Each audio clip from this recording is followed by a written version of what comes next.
The budget has only been balanced once in the last half century during the Clinton administration, and this is now going to be, I believe, the 79th or 80th time the debt limit has been raised. As parents, even though yours are very young, if your child could not stay within their means for a whole half century and had to raise their debt limit 78 times, can you really trust anybody with that type of responsibility financially? I think that's always the bigger concern. It doesn't get spoken about, but the fact remains is that this is a government that has long since done away with any financial true responsibility on both sides. It doesn't come from one party or another, and they'll come to an 11th or 12th hour agreement, and they'll kick the can again. The problem, Danielle, is one day they're going to go kick the can and it's not going to move. Peter Grandich, a prominent financial expert, has been vocal about his concerns regarding the United States debt crisis. He warns that the escalating national debt poses significant risks to the country's economic stability and future generations.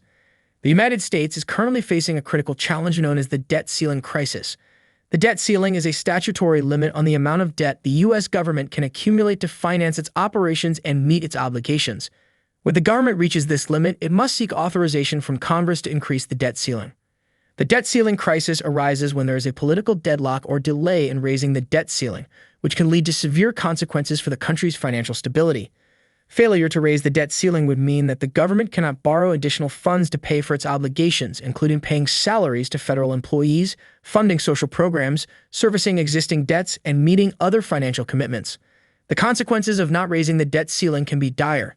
The U.S. government may face difficulties in meeting its financial obligations, leading to a potential default on its debt. This would have significant implications for the country's credit rating, financial markets, and the global economy. It could trigger a loss of investor confidence, increased borrowing costs, and economic instability.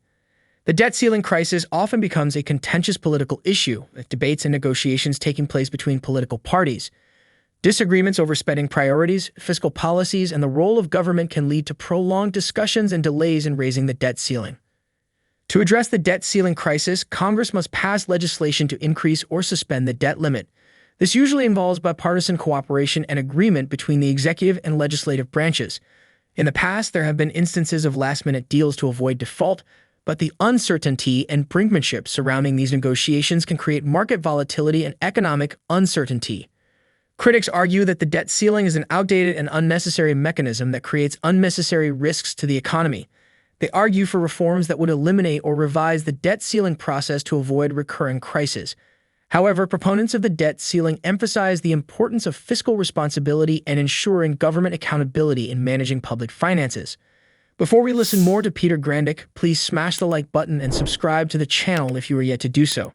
Thanks for watching our videos. We're closer to that day than any other time before. It's probably going to not be able to be kicked maybe once or twice more. We cannot continue to have multi-trillion-dollar budget deficits. It's hard for me, Danielle. I started in 1984 in the brokerage business. We were the world's largest credited nation.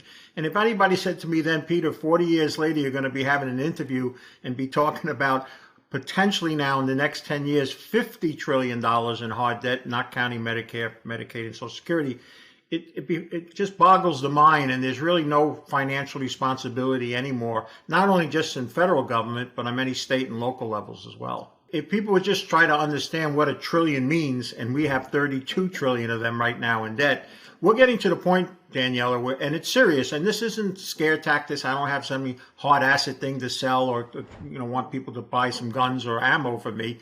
But the bottom line is, we're getting to the point where servicing the interest rate is going to become, the interest is going to become a huge problem. Our best year, 2019, just before the pandemic, I think we took in about 4.6 trillion, I think the number was. I could be wrong on total revenue. We'll be looking at, if we get to 50 trillion where the CBO says we're heading, and we put a 5% interest rate on it, we'd have half our total revenue going just to pay the interest on our debt, which is unsustainable. Can't function that way. So somewheres, and certainly in your lifetime, I'm a little bit older than you, but certainly, unfortunately for your children especially, we're going to face a far worse crisis than we're going through at this moment. It probably went a lot further than most of us imagined before it got acute, but we're really in the acute stage now. And how I know that, how I decide on myself that's the case is because many people in the world now are trying to disassociate themselves from the United States.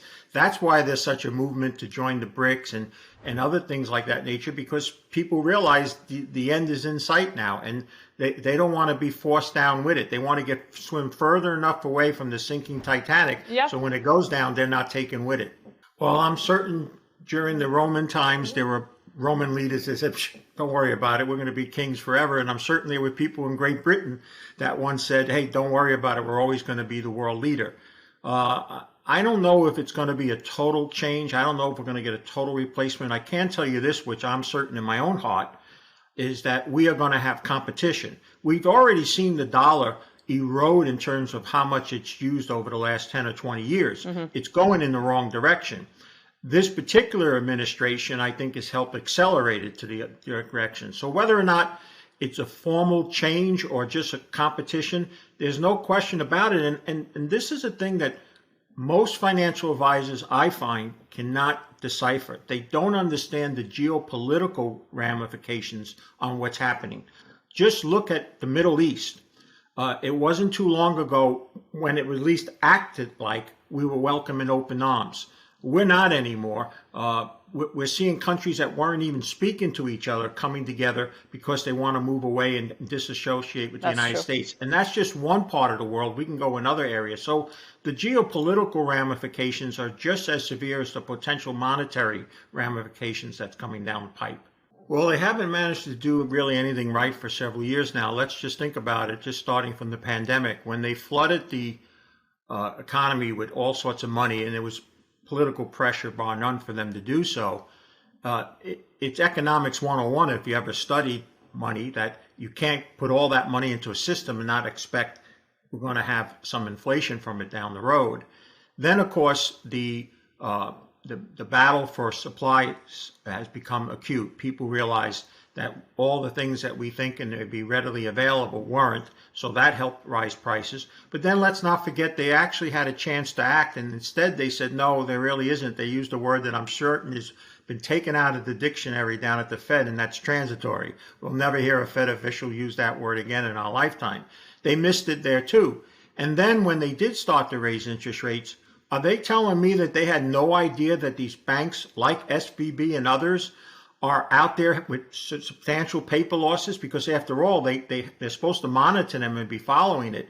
So I think people give the Fed too much credit. I find it very concerning that there are the people responsible for our monetary and have really been on the wrong side of things most of the time. And you know, there's been people that have called for the dismantling and all. That's just not going to happen.